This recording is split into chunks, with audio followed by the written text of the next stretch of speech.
Gjykata sportive në Itali ka publikuar sot vendimet për javën e fundit. Pezullimet e Damien Comolit dhe Giorgio Chielinit morën vëmendjen kryesore për Juventusin, ndërsa nuk ka shpëtuar edhe Iglitare. Drejtori sportiv i Milanit është gjobitur me 10.000 euro për shkak të asaj çfarë ndodhi pas ndeshjes me Pizën. Sjellja e Tares është konsideruar agresive ndaj gjyqtarit Michele Fabri pas vërshëllimës përfundimtare.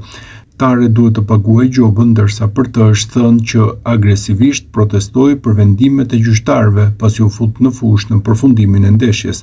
Milani e fitoi 1-2 ndeshjen e fundit me Pizën. Adrien Rabiot u largua me karton të kuq në kohën shtesë dhe për këtë do të mungojë nesër në sfidën delikate me Como.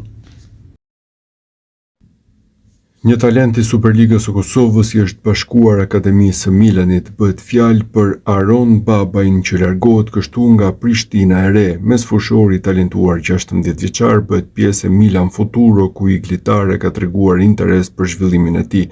Talenti i lindur në Prishtinë është pjesë e moshave të Kosovës, ku numëron disa paraqitje. Mesfushori i lindur në vitin 2009 ka firmosur me Kuqezinë. Milani ka kënaqësinë të njoftojë arritjen e Aron Babaj, që i bashkohet projektit Milan Futuro, një iniciativë që i dedikohet arritjes dhe zhvillimit të talenteve të rinj. Mesfushori i lindur në vitin 2009 ka vendosur të bashkohet Kuqezinëve, shkruhet në njoftimin e Milanit.